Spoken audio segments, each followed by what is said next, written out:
ದೇಗ್ಲುಪಟ್ಟವರು, ಗುಂಡ್ಲುಪೇಟೆಯವರು. ಬನ್ನಿ sir. Shri K ನಾಗನಾಯ್ಕ ಉರುಫ್ Kakasura ಅಂತ ಗುಂಡ್ಲುಪೇಟೆಯವರು. ಇವರು ವಿಷ್ಣುವರ್ಧನ್ ಅವರ ಅಪ್ಪಟ ಅಭಿಮಾನಿ. ಆಮೇಲೆ ನಮ್ಮ ಮೂಗೂರು ಸುಂದರಂ ಇದ್ರಲ್ಲ, ಅವ್ರ ಥರನೇ ಗೆಟಪ್ ಅಲ್ಲಿದ್ದಾರೆ. ಸೊ ಇದಕ್ಕೆ ನೆಕ್ಸ್ಟ್ ಪುರುಷೋತ್ತಮ್ ಅಂತ ನಮ್ಮ ಖಡಕ್ ಸಿನಿಮಾದಲ್ಲಿ ಮತ್ತೆ ಒಂದು 4-5 ಸಿನಿಮಾಗಳಲ್ಲಿ ಆಕ್ಟ್ ಮಾಡಿದ್ರು. ಸೊ ಅವರು ಒನ್ ಆಫ್ ದಿ ಪ್ರೊಡ್ಯೂಸರು. ಬನ್ನಿ ಕಮಲ್. ಜೊತೆಗೆ ನನ್ನ ಶ್ರೀಮತಿ ತಾರಾ ನಾಗೇಶ್ ಬರಬೇಕು. ಲಿಂಗರಾಜ್ ಅವರು ಮತ್ತೆ ನಮ್ಮ ಖಡಕ್ ಸಿನಿಮಾ ನಿರ್ಮಾಪಕರಾದ ಒಲ್ಲಿ ಅವರು, ಇವರಿಬ್ರು ಕಾರ್ಯಕಾರಿ ನಿರ್ಮಾಪಕರು. ಇನ್ನೊಂದಿಬ್ರು ಈಗ ನಮ್ಮ ಕ್ಲಾಪ್ ಮಾಡಿದಾಗ ನರೇಶ್ ಅವರು, ಜೈನ್ ಅಡ್ವರ್ಟೈಸ್, ಅವರು ಒನ್ ಆಫ್ ದಿ ಪಾರ್ಟ್ನರು. ಆಮೇಲೆ ಸಿನಿಮಾ ಮತ್ತು ರಂಗಭೂಮಿ ಥಿಯೇಟರ್ ಆರ್ಟಿಸ್ಟ್ ಅಂತ ಸುನಂದ ಹೊಸಪೇಟೆ ಅವರು, ಇವರು ಕೂಡ ಒನ್ ಆಫ್ ದಿ ಪ್ರೊಡ್ಯೂಸರ್. ದಯವಿಟ್ಟು ಬನ್ನಿ. ಒಂದು ಚಿತ್ರ ಮಾಡ್ತಾ ಇದೀವಿ. ಬೆಂಗಳೂರು ಸುತ್ತಮುತ್ತನೇ ಒಂದು 30-35 ಡೇಸ್ ಚಿತ್ರೀಕರಣ ಅಂತ ಅನ್ಕೊಂಡಿದ್ವಿ. ಇನ್ನೊಂದು 10 ಡೇಸು ಮಂಡ್ಯ ಸುತ್ತಮುತ್ತ ಆಗುತ್ತೆ. ಸಾಂಗ್ಗೆ ಹೊರಗಡೆ ಇನ್ನೂ ನಾವು ಸಾಂಗ್ ಡಿಸೈಡ್ ಮಾಡಿಲ್ಲ. ಸಾಂಗ್ ಲೊಕೇಶನ್ ನೋಡಿದ ನಂತರ ಸಾಂಗ್ ಡಿಸೈಡ್ ಮಾಡ್ತೀವಿ. ಟೋಟಲು ಒಂದು 45 to 50 ಡೇಸು ಹಂತದ ಚಿತ್ರೀಕರಣ ಒಂದೇ ಹಂತದಲ್ಲಿ ಪ್ಲಾನ್ ಮಾಡ್ಕೊಂಡಿದ್ವಿ. ಒಂದು ಡುಯೆಟ್ ಸಾಂಗು, ಒಂದು ಮಾಂಟೇಜಸ್ಸು, ಒಂದು ಪ್ಯಾಥೋ ಸಾಂಗು. ಆಮೇಲೆ ಥ್ರಿಲ್ಲರ್ ನಮ್ಮ ಗೌರವ್ ವೆಂಕಟೇಶ್ ಅವ್ರ ಪಾತ್ರ 3 ಫೈಟ್ಗಳಿರುತ್ತೆ. ಇದು ಚಿತ್ರಕ್ಕೆ ಸಂಬಂಧಪಟ್ಟಂತ ಒಂದು ತಿರುದಿಸ. 1983 2023 ಭ್ರೂಣ ಹತ್ಯೆ ಆಗಿತ್ತು. ಅನ್ಅಫಿಷಿಯಲ್ ಆಗಿ ಇದು 1000 ಗಟ್ಟಲೆ ಹೋಗಿತ್ತು. ಸೊ ಆ ಒಂದು ಕಥೆನ ಇಟ್ಕೊಂಡು ನಾನು ನಮ್ಮ ದಿನಪತ್ರಿಕೆಗಳ ವೃತ್ತಪತ್ರಿಕೆಗಳನ್ನ ಫಾಲೋ ಮಾಡಿ, ಟಿ ವಿ ನ್ಯೂಸ್ ಮಾಧ್ಯಮದೆಲ್ಲ ಫಾಲೋ ಮಾಡಿಕೊಂಡು ಒಂದು ಕತೆ ಮಾಡಿದೆ. ಸೊ ಇದಕ್ಕೆ ನನಗೆ ಕತೆಗೆ ಜೊತೆಯಾದವರು ಜೋಶಿ ಅವರು. ಸೊ ಮಾಡೋಣ ಸರ್, ಒಳ್ಳೆ ಕತೆ ಇದೆ ಅಂತ ಜೋಶಿ ಅವರಾದರು. ನಂತರ ಪ್ರೊಡ್ಯೂಸರ್ ಕತೆ ಹೇಳಿದಾಗ ನಮ್ಮೂರು ಸುತ್ತಮುತ್ತ ನಡೆದಿರೋ ಕತೆ, ಖಂಡಿತ ಮಾಡೋಣ ಸರ್, ಒಂದು ಸಾಮಾಜಿಕ ಸಮಸ್ಯೆಯನ್ನು ಬಿಂಬಿಸುವಂಥ ಚಿತ್ರ, ಖಂಡಿತ ಮಾಡೋಣ ಅಂತ ಹೇಳಿದ್ಮೇಲೆ ಈ ಒಂದು ಚಿತ್ರಕ್ಕೆ ಒಂದು ರೂಪ ಬಂತು.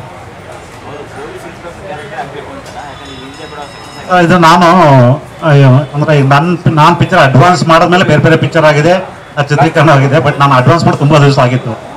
ನಂದು 2ನೇ ಸಿನಿಮಾ, ಭೀಮಾ ಆದಮೇಲೆ ಫಸ್ಟು, ಇದು ನಂದು 2ನೇ ಸಿನಿಮಾ. ಬಟ್ ನಂದು ಕತೆ ಚಿತ್ರಕಥೆಗೆ ಆಮೇಲೆ ಟೆಕ್ನಿಕಲ್ ಪಾರ್ಟ್ಗೋಸ್ಕರ ಡಿಲೇ ಆಗಿತ್ತು. ಬಟ್ ನಂದು 2ನೇ ಸಿನಿಮಾ ಆಗಬೇಕಿತ್ತು. ಬಟ್ ಅದು 2ನೇ ಸಿನಿಮಾ ಬೇರೆ ಕಾರಣಕ್ಕೆ ಬೇರೆದಾಗಿದೆ. ಹಾಗಾಗಿ ಇದು 2ನೇ ಸಿನಿಮಾ ಇನ್ಸ್ಪೆಕ್ಟ್ ಮಾಡಿ ದೊಡ್ಡ ಪಿಕ್ಚರೇ ಪ್ರೊಡ್ಯೂಸ್ ಮಾಡ್ಬೋದು. ಸ್ಥಳದ ಅವಕಾಶಕ್ಕೋಸ್ಕರ ಹಾಕೋಕ್ಕಾಗಿಲ್ಲ ಸರ್, ಅಷ್ಟೇ ಡೆಸಿಗ್ನೇಷನ್ನ. ಬಟ್ ಫಸ್ಟ್ ಲೈನಲ್ಲಿ ಇರೋರು ಮಾತ್ರ ನಿರ್ಮಾಪಕರು ಸರ್. ಹೌದು ಸರ್. ಇನ್ವೆಸ್ಟಿಗೇಟ್ ಮಾಡಿದಾಗ ಅವರು ಇನ್ವೆಸ್ಟಿಗೇಟ್ ಮಾಡಿದಾಗ 983 ಅಂತದೆ. ಅದು ಕೋರ್ಟ್ ಫೈನಲಲ್ಲಿ ಅಷ್ಟು ಒಂದು 32 ಅಪರಾಧಿಗಳನ್ನ ಸಬ್ಮಿಟ್ ಮಾಡಿದ್ದಾರೆ ಸರ್. ಇನ್ನೂ ಡಿಸಿಷನ್ ಆಗಿಲ್ಲ, ಇನ್ನು ಕೋರ್ಟ್ ಡಿಸಿಷನ್ ಆಗಿಲ್ಲ. ಒಂದಿಬ್ರು ಡಾಕ್ಟ್ರು ಸುಸೈಡ್ ಮಾಡ್ಕೊಂಡಿದ್ರು ಅದಕ್ಕೆ ಸಂಬಂಧಪಟ್ಟ ಹಾಗೆ. ಸೊ ಇದು ಕಥೆಯ ತಿರುವು ಸರ್.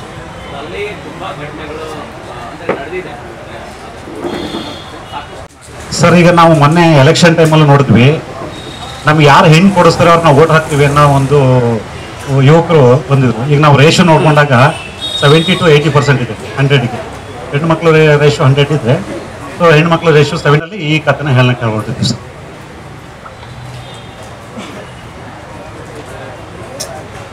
ರಿಸರ್ಚ್ ಮಾಡಿ ಒಂದು ಕತೆ ಮಾಡ್ಕೊಂಡಿದ್ವಿ ಸರ್.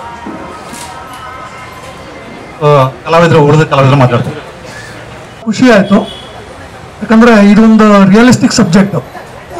ನಿಜವಾದ ಘಟನೆ ಏನು ನಡೆದಿದೆ ಮಂಡ್ಯ, ಮದ್ದೂರು ಮತ್ತು ಈ ಕಡೆ ಕೋಲಾರ ಭಾಗದಲ್ಲಿ, ಈ ಒಂದು ಕಂಟೆಂಟ್ ತೊಗೊಂಡು ಇವರು ಕಮರ್ಷಿಯಲ್ ಆಗಿ ವಿತ್ ಟೆಕ್ನಿಕಲ್ ಆಸ್ಪೆಕ್ಟ್ ಏನು ಈಗಿನ ಜನ್ರೇಷನಲ್ಲಿ ತೋರಿಸ್ಬೇಕು ಆ ಥರ ಒಂದು ಸಬ್ಜೆಕ್ಟ್ ಮಾಡ್ಕೊಂಡಿದ್ದಾರೆ. ಒಂದು ಒಳ್ಳೆ message oriented with commercial element, ಭಾಳ ಅದ್ದೂರಿಯಾಗಿ, ಭಾಳ ಟೆಕ್ನಿಕಲ್ ಆಗಿ, ವಿತ್ ಕಮರ್ಷಿಯಲ್ ಸಾಂಗ್ಸ್ ಆಗಲಿ, ಫೈಟ್ಸ್ ಆಗಲಿ, ವಿತ್ ಮೆಸೇಜು ಎಲ್ಲವನ್ನು ಮಾಡಿಕೊಂಡು ಭಾಳ ಅಚ್ಚುಕಟ್ಟಾಗಿ ನೀಟಾಗಿ ಮಾಡಿರುವಂಥ ಒಂದು ಸಬ್ಜೆಕ್ಟ್ ಸರ್.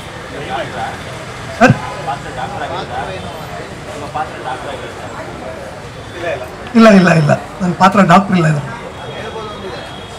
ಇಲ್ಲ ಸರ್, ಇಲ್ಲ ಇಲ್ಲ ಇಲ್ಲ, ಅದಿದ್ರೆ ಹೇಳ್ತಿದ್ದೆ. ಇಲ್ಲ ತೆರೆ ಮೇಲೆ ನೋಡೋಣ, ನಾವೆಲ್ಲ ಓಪನ್ ಮಾಡಿ ಇಟ್ಬಿಟ್ರೆ ಕಷ್ಟ ಆಗುತ್ತೆ. So over to Madhushree. And this is my first movie and I'm so nervous and interesting ಅನಿಸ್ತು ನನಗೆ ಸರ್ ಸ್ಟೋರಿ ಹೇಳಿದಾಗ. ಆ್ಯಂಡ್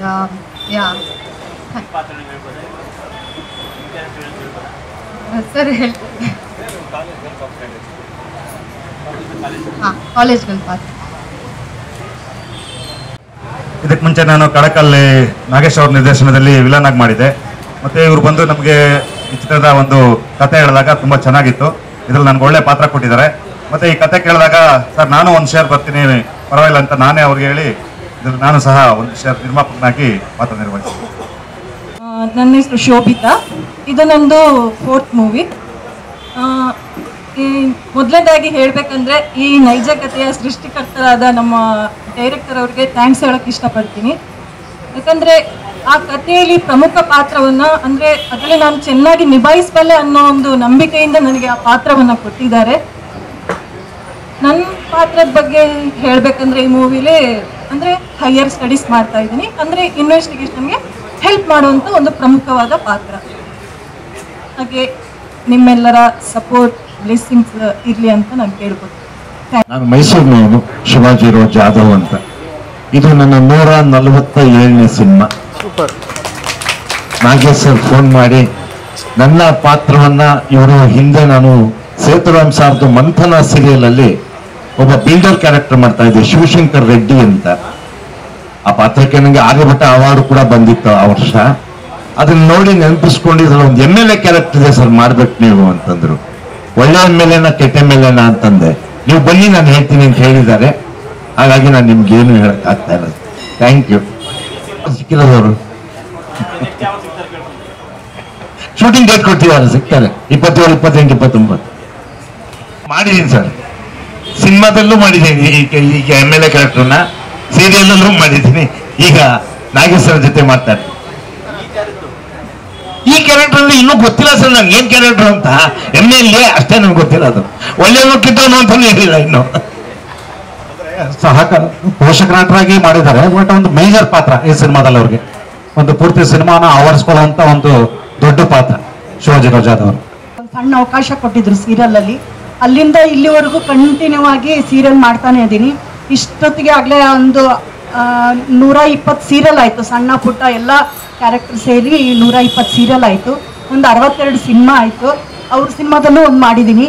ಅವರು ಮೊದಲಿಂದನೂ ಅವ್ರ ಬಗ್ಗೆ ನಂಬಿಕೆ ವಿಶ್ವಾಸ ಇದೆ. ಸರ್ ನನಗೆ ಕರೆದು ಒಂದು ಪಾತ್ರ ಕೊಟ್ಟರು. ಅದರಲ್ಲಿ ಈ ಸಿನಿಮಾದಲ್ಲಿ ಇನ್ವಾಲ್ವ್ ಆಗೋಕ್ಕೂ ನನಗೆ ಹೇಳಿದರು.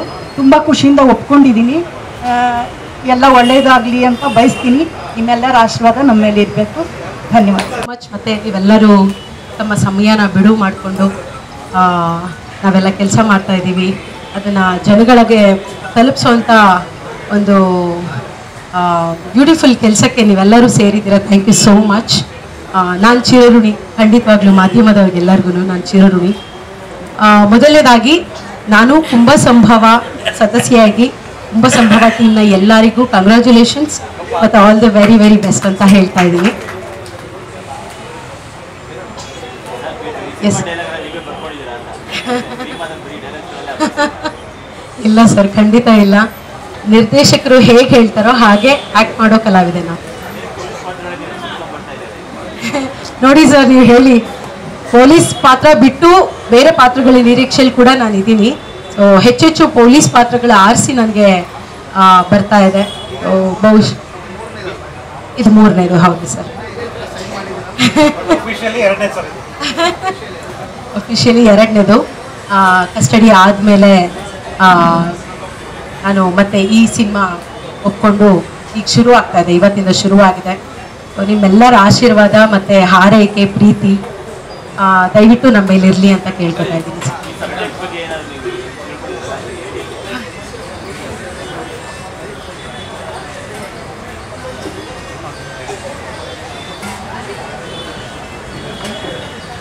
ಕ್ಷಮೆ ಇರಲಿ, ನಾನು ಏನೇ ಮಾತಾಡಬೇಕಾದ್ರೂ ನಿರ್ದೇಶಕರನ್ನ ಕೇಳಿ ಮಾತಾಡಬೇಕಾಗುತ್ತೆ. ಇದೊಂದು ತುಂಬ ಸೂಕ್ಷ್ಮವಾಗಿರುವಂಥ ಒಂದು ವಿಷಯ ಸರ್ ಸಿನಿಮಾ. ಸೊ ಆ ವಿಷಯ ನನ್ನನ್ನು ಒಂದಷ್ಟು ಕಾಡಿದ್ದಿದೆ. ಸೊ ಹಾಗಾಗಿ ನಾನು ಈ ಪಾತ್ರನ ಮತ್ತು ಈ ಸಿನಿಮಾನ ಒಪ್ಕೊಂಡೆ. ತುಂಬ ಅಂದರೆ ತುಂಬ ಎಲ್ಲ ಹೆಣ್ಣುಮಕ್ಳಿಗೂ ಹೆಚ್ಚು ಮನಮುಟ್ಟುವಂಥ ಒಂದು ಸೂಕ್ಷ್ಮವಾದ ವಿಷಯ ಭ್ರೂಣ ಹತ್ಯೆ. ಎಲ್ಲ ಕಡೆ ನೀವು ಒಂದಷ್ಟು ಕಡೆ ನೀವು ಕೇಳಿರ್ತೀರ. ನಾನು ಇವತ್ತು ಬೆಳಗ್ಗೆ ನಾನು ಮೊಬೈಲ್ ತೆಗೆದಾಗ ಯಾವುದೋ ಒಂದು ಮಗು, ಆಗಷ್ಟೇ ಹುಟ್ಟಿದ ಮಗು ಪತ್ತೆ ಆಯಿತು ಅಂತ ಒಂದು ವಿಡಿಯೋ ನೋಡಿದೆ. ಸೊ ನಮ್ಮ ಸುತ್ತಮುತ್ತ ಈ ಥರ ತುಂಬ ಅಂದರೆ ವಿಷಾದನೀಯ ವಿಷಯಗಳು ನಡೀತಾ ಇರುತ್ತೆ. ನಮಗೆ ಗಮನಕ್ಕೆ ಬಂದಿರಲ್ಲ, ಅಥವಾ ಗಮನಕ್ಕೆ ಬಂದಿದ್ರು ನಮ್ಮ ಒಂದು ಏನು ಒಂದು ತಾಪತ್ರಯಗಳಲ್ಲಿ ನಾವು ಕಳೆದು ಹೋಗ್ಬಿಟ್ಟಿರ್ತೀವಿ. ಸೊ ಈ ಥರದ್ದು ಒಂದಷ್ಟು ಸಿನಿಮಾಗಳು ಮತ್ತು ಒಂದಷ್ಟು ಘಟನೆಗಳು ಆ ಥರದ್ದು ಒಂದು ಏನು ನಡೀತಾ ಇದೆ ಅನ್ನೋದನ್ನು ನಮಗೆ ಮತ್ತೆ ಮತ್ತೆ ಎಚ್ಚರ ಮಾಡುತ್ತೆ. ಸೊ ಈ ಸಿನಿಮಾ ಭ್ರೂಣ ಹತ್ಯೆಗೆ ಸಂಬಂಧಪಟ್ಟಂಥ ಒಂದು ನೈಜ ಕಥೆನ ಆಧಾರಿತವಾಗಿ ಇಟ್ಕೊಂಡು ಮಾಡ್ತಿರೋಂಥ ಸಿನಿಮಾ. ಸೊ ವಿಷಯ ವಸ್ತು ನನಗೆ ತುಂಬ ಇಷ್ಟ ಆಯಿತು. ಸೊ ಹಾಗಾಗಿ ನಾನು ಇದರಲ್ಲಿ ಒಪ್ಪಿಕೊಟ್ಟೆ. ಸರ್, ಪೊಲೀಸ್ ಪಾತ್ರ ಬಿಟ್ಟು ನಿಮಗೆ ನನ್ನನ್ನು ಯಾವ ಪಾತ್ರದಲ್ಲಿ ನೋಡಬೇಕು ಅಂತ ಅನ್ಕೋತೀರಾ ಸರ್? ಒಂದು advocate. Thank you sir. 1920-21 Mansore sir ಅವ್ರ ಸಿನಿಮಾದಲ್ಲಿ ಅಡ್ವೊಕೇಟ್ ಆಗಿ ನಾನು ಆ್ಯಕ್ಟ್ ಮಾಡಿದ್ದೀನಿ. ಸೊ ಎಲ್ಲ ಥರ ಪಾತ್ರಗಳು ನಂಗೆ ತುಂಬ ಇಷ್ಟ ಆಗುತ್ತೆ ಸರ್. ನಾನು ಲಾಸ್ಟ್ ಟೈಮ್ ಹೇಳಿದ್ದೆ, ಹೊಸ ಕನಸು ಶುರು ಆಗ್ಬಿಟ್ಟಿದೆ. ಸ್ವಲ್ಪ ಸ್ಪೋರ್ಟ್ಸ್ಗೆ ಸಂಬಂಧಪಟ್ಟ ಒಂದು ಯಾವುದಾದ್ರೂ ಒಂದು ಕ್ಯಾರೆಕ್ಟರ್ನ ಪ್ಲೇ ಮಾಡಬೇಕು ಅಂತ ಅಂದ್ಬಿಟ್ಟು ಒಂದು ಆಸೆ, ಒಂದು ಸಣ್ಣ ಆಸೆ ಶುರು ಆಗ್ಬಿಟ್ಟಿದೆ. ಸೊ ಎಸ್, ಯಾವುದೇ ಚಾಲೆಂಜಿಂಗ್ ಪಾತ್ರ ಆದರೂ ಆ ಕ್ಯಾರೆಕ್ಟ್ರು ಎಷ್ಟು ಹೊತ್ತು ಬರುತ್ತೆ ಅನ್ನೋದಲ್ಲ, ಆ ಕ್ಯಾರೆಕ್ಟ್ರು ಏನನ್ನ ಎಷ್ಟು ಮನಸ್ಸಲ್ಲಿ ಉಳಿಯುತ್ತೆ ಅನ್ನೋ ಥರದ ಒಂದು ಕ್ಯಾರೆಕ್ಟರ್ನ ಆಯ್ಕೆ ಮಾಡುವಂಥ ಒಂದು ಇದರಲ್ಲಿ ಪ್ರಶ್ನೆನ ನೀವು ಡೈರೆಕ್ಟ್ರಿಗೆ ಕೇಳಬೇಕು ಮತ್ತು ರೈಟ್ರಿಗೆ ಕೇಳಬೇಕು ಸರ್. ಅಂದರೆ ನಾನು ಹೆಸರು ಹೇಳೋದಿಲ್ಲ, ಹಿಂದಿನ ಚಿತ್ರಗಳಲ್ಲಿ ಅವರು ತುಂಬ ಬೋಲ್ಡ್ ಡೈಲಾಗ್ ಎಲ್ಲ ಮಾತಾಡಿದ್ದಾರೆ. ಬಟ್ ಕೆಲವು ಸಿನಿಮಾಗಳಲ್ಲಿ ಆ ಥರದ್ದು ಇರ್ಬೋದು, ಸಿಚುವೇಶನ್ಸ್ ನೀಡ್ ಮಾಡುತ್ತೆ, ಡಿಮ್ಯಾಂಡ್ ಮಾಡುತ್ತೆ ಅಂದಾಗ ಆ ಥರದ್ದು ಇರ್ಬೋದು. ಬಟ್ ಅದೇ ಥರದ್ದು ಏನಿಲ್ಲ ಸರ್. ಒಂದು ಎಲ್ಲ ವಯೋಮಾನದವರು ನೋಡುವಂಥದ್ದು ಇಲ್ಲ ಈ ಚಿತ್ರದಲ್ಲಿ ಬದಲಾಗುತ್ತೆ ಸರ್, ಖಂಡಿತವಾಗ್ಲೂ ಬದಲಾಗುತ್ತೆ. ಅವ್ರು ಇಂಥದ್ದನ್ನು ಮಾಡ್ಬೋದು ಅನ್ನೋದು ಕೂಡ ಬದಲಾಗುವಂಥ ಒಂದು ಪಾತ್ರ ಇದೆ. ಖಂಡಿತ ಒಂದು ಪವರ್ಫುಲ್ ಲೇಡಿ ಇನ್ಸ್ಪೆಕ್ಟರ್ ಪಾತ್ರ. ಪಕ್ಕ ಒಳ್ಳೆ ಡೈಲಾಗ್ಸ್ ಇರಬೇಕಲ್ಲ. ಅಂದರೆ ಪಕ್ಕ ಡೈಲಾಗ್ಸ್ ಅಂದರೆ ಈಗ ನಾನು ಅದನ್ನು ಮುಂಚೆನೇ ಅವತ್ತೇ ಹೇಳಿದೆ, ಜನರ ಎಕ್ಸ್ಪೆಕ್ಟೇಷನ್ ಉಲ್ಟಾಗುತ್ತೆ. ಅದಂತೂ ಖಂಡಿತವಾಗಿ ಹೇಳ್ತೀನಿ. ಯಾವುದೇ ಅಂಜಿಕೆ ಇಲ್ಲದೆ, ಯಾವ ಪ್ರೆಷರ್ಗೆ ಒಳಗಾಗದೆ, ಯಾವುದೇ ಒತ್ತಡಕ್ಕೂ ಒಳಗಾಗದೆ ಕೆಲಸ ಮಾಡುವಂಥ ಒಂದು ನಿಷ್ಠಾವಂತ ಅಧಿಕಾರಿ ಸರ್. ಇದು ನಮಗೆ ನಾವೇ ಕೇಳ್ಕೋಬೇಕಾಗಿರೋ ಪ್ರಶ್ನೆ, ಮತ್ತು ನಮಗೆ ನಾವೇ ಉತ್ತರ ಕೊಟ್ಕೋಬೇಕಾಗಿರುವಂಥ ಒಂದು ಸೂಕ್ಷ್ಮವಾದ ಪ್ರಶ್ನೆ ಸರ್. ನಮ್ಮ ಕೈಲಿ ಬದಲಾವಣೆ ತರಕ್ಕೆ ಸಾಧ್ಯ, ನನ್ನ ಒಳಗೆ ಫಸ್ಟ್ ನಾನು ಬದಲಾಗಕ್ಕೆ ಸಾಧ್ಯ ಅಂತ ಅಂದರೆ ಎಲ್ಲವೂ ಸಾಧ್ಯ, ಇಂಪಾಸಿಬಲ್ ಏನೂ ಇಲ್ಲ. ಸೊ ನಾನು ಎಷ್ಟು ನ್ಯಾಯವಾಗಿ ನಿಷ್ಠಾವಂತಲಾಗಿ ಸಮಾಜಮುಖಿಯಾಗಿ ನಾನು ಬದುಕ್ತಾ ಇದ್ದೀನಿ ಅನ್ನೋದ್ರ ಮೇಲೆ ನಾನು ಇನ್ನೊಬ್ಬರನ್ನ ನೋಡೋಕ್ಕೆ ಸಾಧ್ಯ, ಅಥವಾ ನೀವು ತಪ್ಪು ನೀವು ಸರಿ ಅಂತ ನಾನು ಪ್ರಶ್ನೆ ಮಾಡೋಕ್ಕೆ ಸಾಧ್ಯ ಆಗುತ್ತೆ. ಸೊ ನನಗಂತೂ ನಾನು ನ್ಯಾಯವಾಗಿ ಬದುಕ್ತಾ ಇದ್ದೀನಿ, ನನ್ನ ಸುತ್ತ ನ್ಯಾಯವಾಗಿ ನಿಷ್ಠಾವಂತ ವ್ಯಕ್ತಿಗಳೇ ನನಗೆ ಸಿಗ್ತಾರೆ ಯಾವಾಗಲೂ. ಸಿನಿಮಾದಲ್ಲೂ ಹೌದು, ಜನರಲ್ ಆಗಿ ನಾನು ಹೇಳಿದೆ, ಸೊ ಪ್ರಿಯಳಾಗಿ ಹೇಳಿದೆ, ಜಾನಕಿಯಾಗಿ ಹೌದು, ಸಮಾಜ ಅಂತ ಬಂದಾಗ ಏರುಪೇರುಗಳಿರುತ್ತೆ, ಪಾಸಿಟಿವ್ ನೆಗೆಟಿವ್ ಎಲ್ಲ ಇರುತ್ತೆ. ಸೊ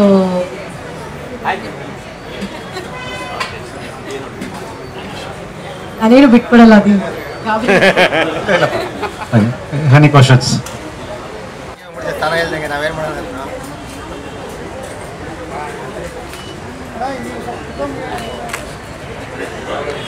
ಹಂಗೆ